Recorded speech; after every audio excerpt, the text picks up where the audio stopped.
Bir anlıq qəzəb və ya şübhə içində atılan dəhşətli addım bəzən insanın ömürlük peşmançılığına səbəb olur.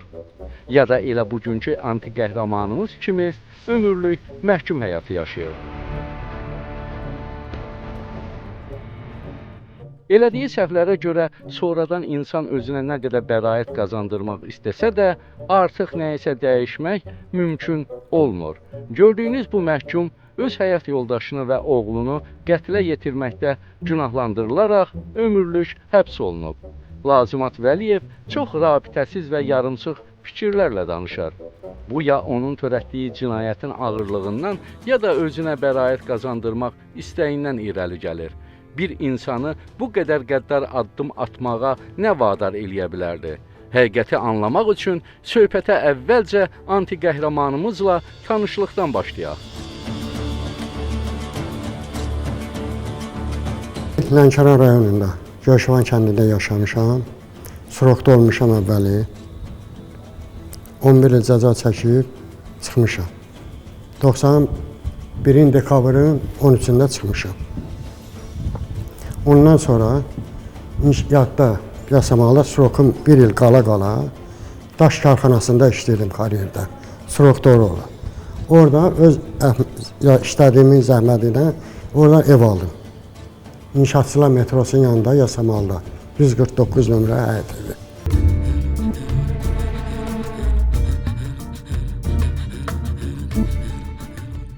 Lazimat Vəliyev bundan öncə də bir dəfə məhkumluq həyatı yaşayıb. Asan yolla yaxşı yaşamaq eşqinə düşüb, oğurluq eləyib. Amma arzuladığı yaxşı günlər əvəzinə həbsxana həyatı yaşayıb. Çünki yaxşı yaşamağın düzgün yolunu seçməyib.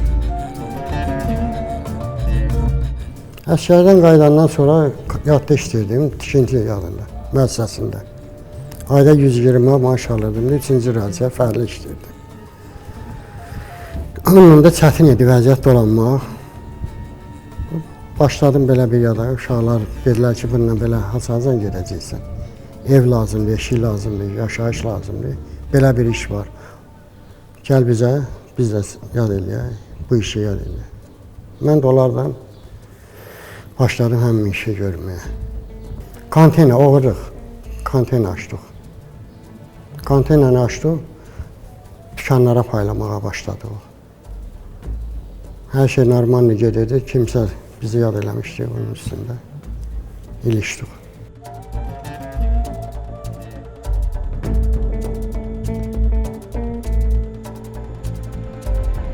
...15 il mənə oxuydular, qılavar mən gedirdim. Obursılara 8 il, 7 il beləncə. Onun 5 ilin qapalı həbsxanasında keçirməyə yad elədilər.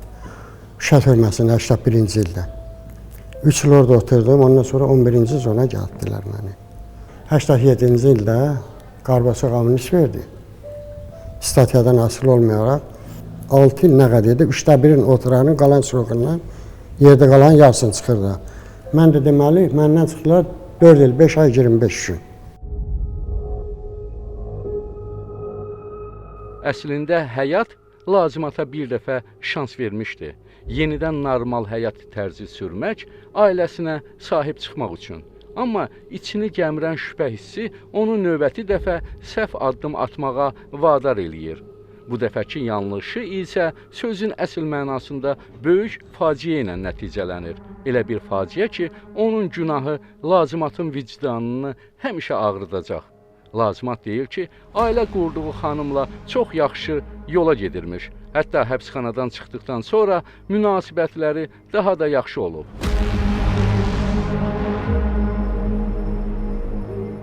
Alim mən tanış deyəndə ki, istəmişəm, istəyib, qaçırmışam. Ayzı oradan bunu mənə xeyir. Əlbəttə ki. Daha ki, belə olub ki, mənim imkanım olmuş, onlar da imkansız olur. Razılaşmışıq, qaçırmışam.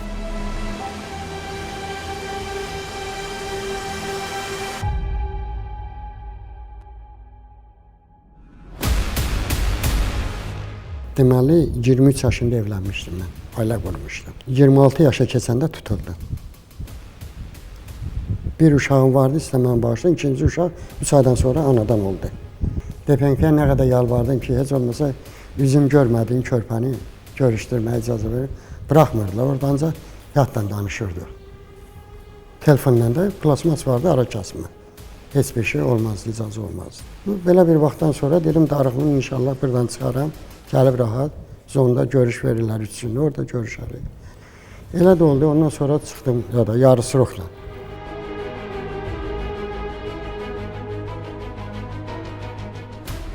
Ondan sonra da həmişə də yaxşı, düzü sözdə qonşular da deyirdi ki, hələ belə bir ailə.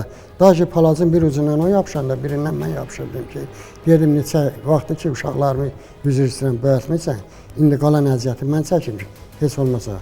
Ona qarşı mən elə bir insaniyyətlıq edirdim ki, deyirdim, nədənsə, mənim neçə illərdir əzab-əziyyətimi çəkib, yolumu gözləmsən, o mənə hər şey qiymətlidir.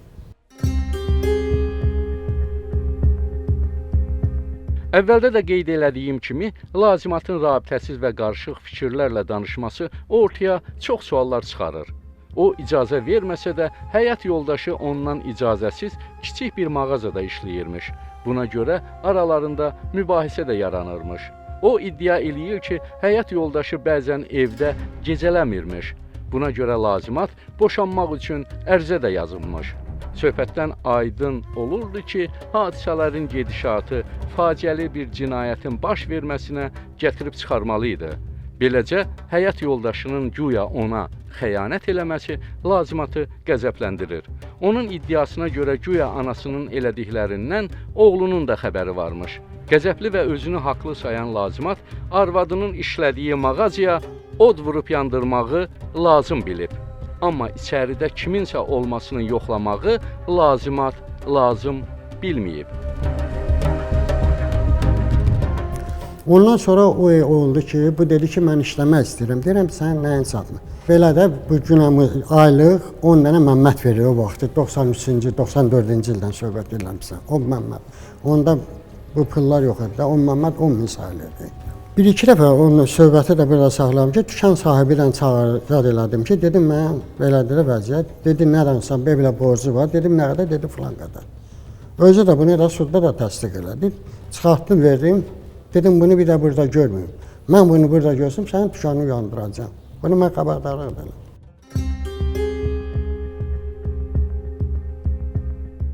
Məcburiyət qarşısında bir gün, 2 gün nə qədər yalvar yaxardan gördüm, bunu yolundan qaytarmaq olmuyor. Bir gün dedilər ki, mənə filan yerdə filan kəsəndə. Mən gəldim, gördüm, deməli saat Yasamallı dedim. Saat 1 olardı. Böyründə də təzə tikinti tikilmişdi. Komisyonda. Alatava var orada. O avtobus dayanacağın yanında. Balaca ona komisyon da demək olmazdı valla. 2 metr heç boyun ayağı uzatsın, ayağın qapıya dəyərdi. Orada heç yataqma, heç bir şərait də yox idi. Heç bir imkan olmadı bunu bu yoluna qaytarmaq. Daha ki elə bir moment olur ki, heç evə də gəlmirdi. Gəldim gördüm qapı çöldən bağlıdır. Onun dostunu bizə yaradan Allaha. Qapıdan çıxan bunlar içəri olsa burada çöldən bağlı olmaz. Sakitlik yad elədi. Gözlədim. Dedim biraz da gözləyim. Uzandım evdə həmin gündə yağış yağardı. Uzandım elə bir mənim durğuzlar ki, bir şey bax. İnan ki elə bir şirin yoxdur. Baxdım saata 3-ə 25 dəqiqə işləyib. Gəldim, benzin də gətirmişim açıqda özümlə. Benzin balaca floklar var onda. Elə bir momentdə. Daha ki mən yaddan tullananda buramı da məhdil cırmışdı mənim üzümü. Heç cürə imkan olmadı, başqa bir yolum olmadı mənim. Məcburiyyət qarşısında oldum bu yola əl atdım. Mən yenə bilsəydim oğlum mənim oradadır, mən onu oğlumu qadın eləməzdim. Oğlunuz necə olur həmin? Oğlum da həmin gecə onunla bir yerdə olur. Onda oğlunuz bilirdi. Bəli, oğlum bilirdi. Böyük oğlum.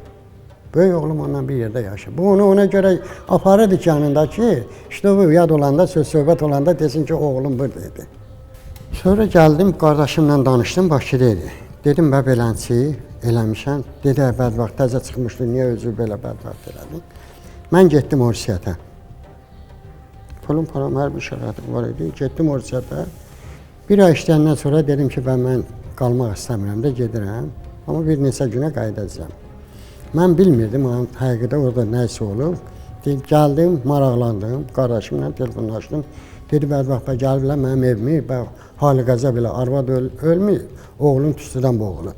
və səni axtarırlar. Gəldim, sonra Gəncədə bir qadın var idi, verəcəyi var idi mənə pul. Gəldim, dedim ki, bəs olmaz, və pulu gətir, mənə lazımdır. Dedi, lazım o qədər pulu mən saxlamamışam evdə. Anamgildədir, oğlum da oradadır, zəng eləyim aşağıda qonşuda və gəlsin, pulu gətirsin. O vaxt amonlar idi, amonlardan milisçiləri tərpənməyə ora-bura, bırdılar qoluma qandal, bir aman verin, nəfəs alın, bırdılar qoluma basdılar, maşına apardılar yana, kəpəz yadına, KVC-sinə. Sən adam öldürüb qaçmışsan. Ölülər danışmır. Bu, onları günahlandırmaq üçün sağ qalanın ən böyük fürsətidir. Lazimatın həyat yoldaşı artıq həyatda olmadığı üçün onun nə qədər günahkar olub olmadığını bilmirik. Günahkar olsa belə Lazimatın bu dərəcədə qəddar addım atmasına da haqq qazandırmaq mümkün deyil. Axı həyatda heç nə səbəbsiz olmur.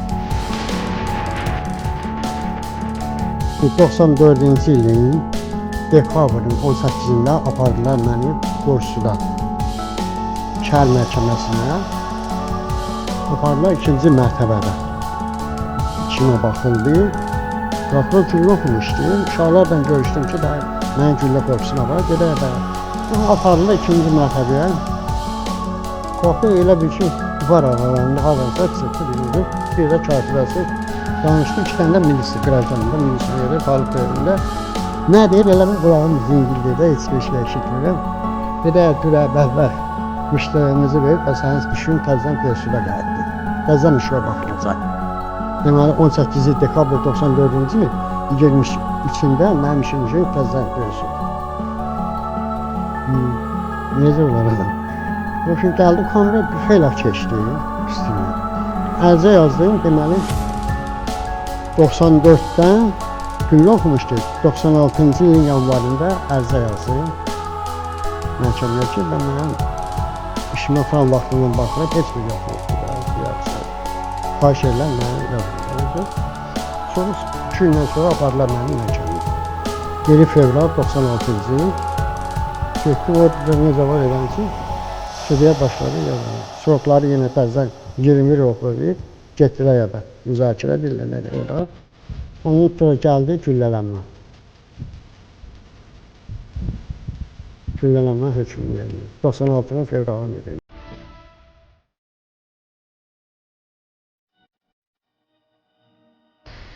Gəldilər məni, güllə korpusunda Şahin adda bir oğlum var idi.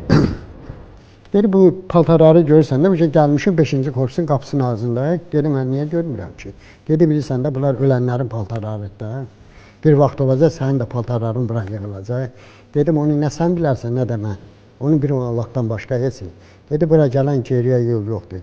Dedim, yenə də Şahin, yenə də Allah bilən məsləhətdir. Nə mənim? Ölümdür də kimi. Əcəl necə varsa, gəldi, korpusa gelində, düzü sözüdür. Adamı baxmaq istər-istəmək, korpus qara kraskaydı, elə bir ki, asıb bu buranı, elə kraska alırlar. Sallar otağa.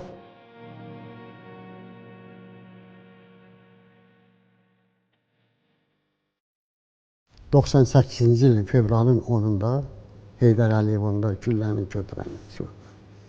Siz gələndə orada demək olar ki, artıq güllə yox idi. Xeyr, yox idi. Dayandırılmışdı güllə mən gələndə. Axırıncı dəfə olub orada güllələnmə 93-ün fevralında. Güllələnmə verilirdi, amma monitoriya Heydər Əliyev hakimiyyətə gələndən sonra dayandırılmışdı. Yəni bu 2 il ərzində hər gün gözlüyürdünüz? Əlbəttə ki, gözlüyürdü ki, ola bilər hər şey. Bir dəfə dahi elə bir moment oldu ki, güllə korpusu edəndə həmin güllənən padvaldan 24-dür bu kamil, bu da protiv. Orada elə bir şey durublar ki, o kəllə iskelet var, 2 dənə altından çıxıb qara, qojini qapır. Mən Allah'a.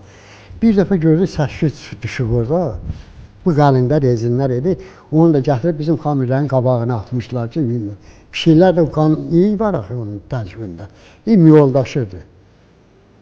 Oradan da danışma söhbəti yox idi. Balaca ölümdən ora deyirlər, təmir gedir, güya buranı donusxana eləyəcəklər. Dedi, bizi alladırlar ki, nəyisə eləyib özlərini məhv eləməsinlər də. Aparsın adam. Sadəcə belə bir şərait oldu orada.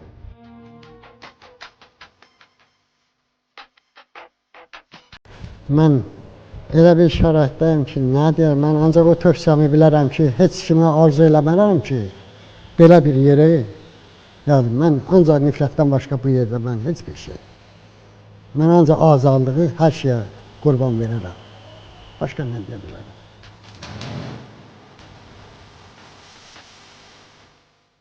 Mən istəmərəm ki, mənə görəsə kimsə mənim cəzamı çəksin. Mən daşı bacılarım da gələndə, uşaqlarım da gələndə, deyirəm bala çox gəlmir. Mən görmək üçün boş gəlir, özü xərcə salmır. İldə bir dəfə gəlsiniz mənə bəsdir. Sizi görsəm mən üçün hər şeydir. Burada çünki hər şey var. Heç bir şey yadım yox. Allah şükür, xəstə duram, əlim sağ, ayağım sağ. Allah qoysa...